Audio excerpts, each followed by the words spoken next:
SNS 지역세상 시즌2 두 번째 코너 알아두면 약이 되는 상식, 줄여서 알약 순서입니다. 법률, 건강, 생활 꿀팁, 레저 등 이 다양한 분야의 다양한 궁금증을 함께 풀어보는 시간인데요.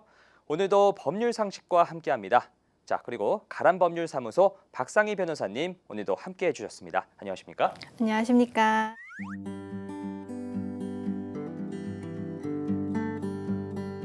제가 한 주 사이에 숙제를 좀 하나 받았습니다. 네. 질문이 또 하나 와 있더라고요.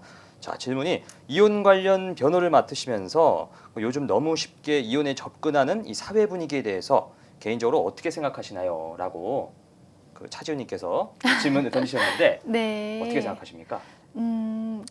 그런데 실제 저희가 상담이나 소송을 진행해 보면 쉽게 생각하시는 분들은 사실 없습니다. 이게 네. 정말 심사숙고 끝에 결국 그 이제 이혼이 본인의 삶을 위해서 더 낫다라고 판단이 돼서 오시는 분들이 많기 때문에 네. 그리고 과거 같은 경우에는 가부장적인 그런 문화랑 유교 관습 때문에 이제 뭐 여자들이 좀 참고 살았다면 이제는 본인의 경제 활동이 있으면 그 본인의 삶을 위해서 많이 이혼을 결심하시는 것 같고 네. 그렇게 그 쉽게 이혼이 막 조장되거나 이러지는 않는다고 저는 개인적으로는 생각하고 있습니다. 그렇군요. 네, 알겠습니다. 개인적인 생각 잘 들었습니다.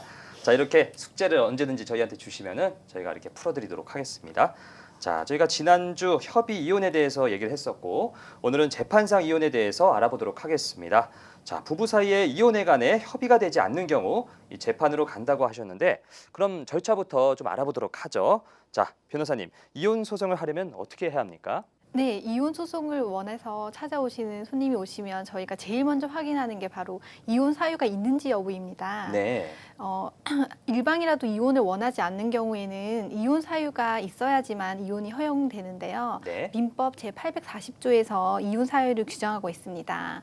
배우자의 부정행위, 아기의 유기, 심히 부당한 대우, 3년 이상의 생사불명, 기타 중대한 사유 등이 이혼 사유가 되는데요. 네. 판례에 따르면 성적 불능으로 인하여 정상적인 성생활이 불가능하거나 불치의 정신병이 있는 경우 지나친 신앙생활 등은 다 이혼 사유가 된다고 보고 있습니다.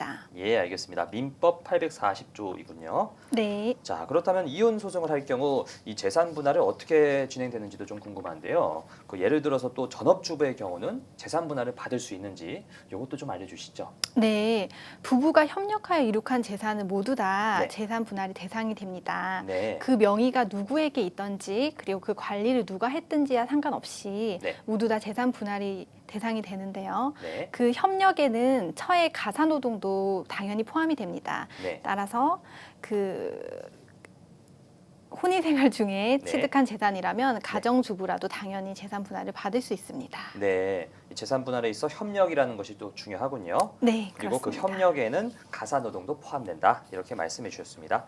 이 재산 분할에 대해서 아무래도 관심이 많으실 것 같은데 실제 사례를 바탕으로 설명해 주시면 좀 더 쉽게 이해가 될 것 같습니다. 네. 사례를 한번 좀 들어볼까요? 네, 네. 네. 실제 제가 사례를 들어 설명을 드리겠습니다. 네. 원고는 아내였고 40대 중반의 간호사였고 피고는 남편으로 50대 초반의 회사원이었습니다. 네. 혼인 지속 기간은 15년 정도 됐었고요. 네. 남편의 가출과 폭행으로 인해서 이혼 소송이 이루어진 케이스입니다. 네. 준비한 표를 한번 보시죠. 네.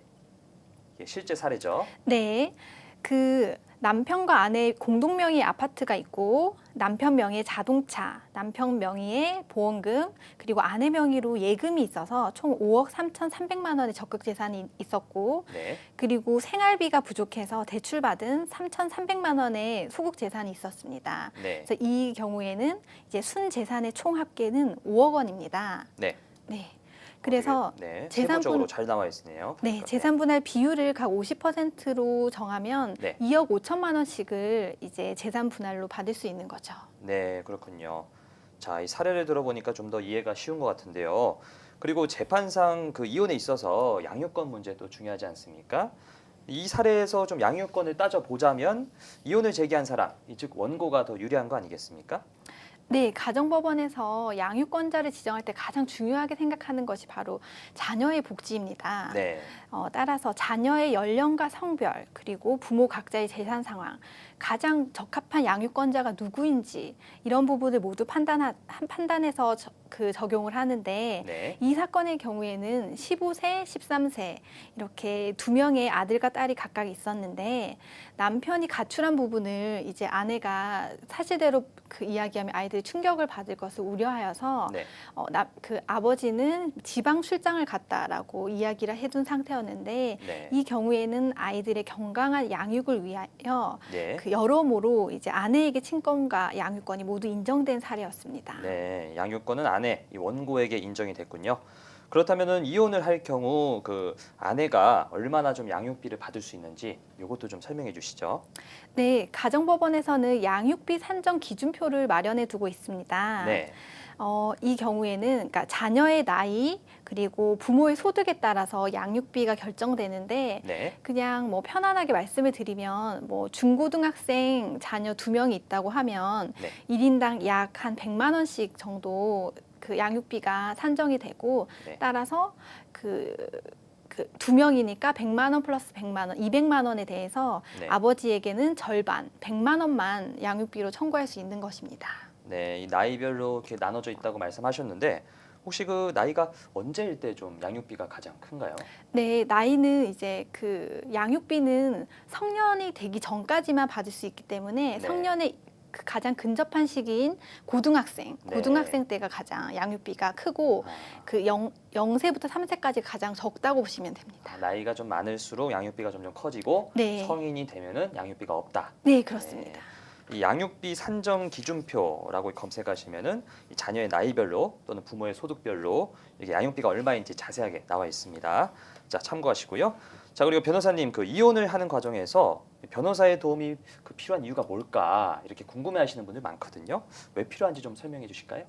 네, 제가 사건을 진행하다 보면 네. 그 가장 대표적으로 말씀드릴 수 있는 부분이 전업주부로만 생활하시다가 이제 노년에 이혼을 결심하신 경우에 그 이런 경우가 많습니다. 도대체 재산이 어느 정도 있는지도 네. 잘 모르는 경우가 많고 본인이 어느 정도로 재산을 분할 받을 수 있는지 잘 모르는 경우도 많습니다. 그렇죠. 그래서 그 변호사의 도움을 통해서 그때 이제 제가 직접 다뤘던 사례는 표면적으로는 남편 명의의 집밖에 없었던 사례였는데 네. 저희가 그 재산 목록을 다 조회해 보니 뭐 상당한 금융 재산이 발견되었고 그리고 또 다른 부동산도 남편이 가지고 있는 게 있었습니다. 네. 따라서 이렇게 상대방의 재산을 은닉하는 경우에는 반드시 변호사의 도움을 통해서 네. 이혼이 인생의 끝이 아니라 어떻게 보면 새로운 출발의 이제 시작점이기 때문에 그렇죠. 네, 현명한 이혼을 좀 준비를 잘 하시도록 저희가 변호사가 옆에서 조력을 해드릴 수 있으니까 예. 네, 이런 부분은 도움을 받으시는 게 좋습니다. 예, 그렇죠. 이 협의가 되지 않고 재판상 이혼까지 온 상황에서는 아름다운 이별보다 더 중요한 것이 그 억울하지 않은 이별, 좀 깔끔한 이별이지 않을까 생각이 됩니다. 자, 저번 주에는 협의 이혼에 대해서 이야기 나눠봤고 오늘은 재판상 이혼에 대해서 변호사님과 얘기 나눠봤는데요. 자, 이외에도 법률 상식 관련해서 평소 궁금하신 게 있으시다면 언제든지 채팅창에 올려주시기 바랍니다. 자, 변호사님 오늘도 약이 되는 정보들 알려주셔서 감사합니다. 네, 감사합니다.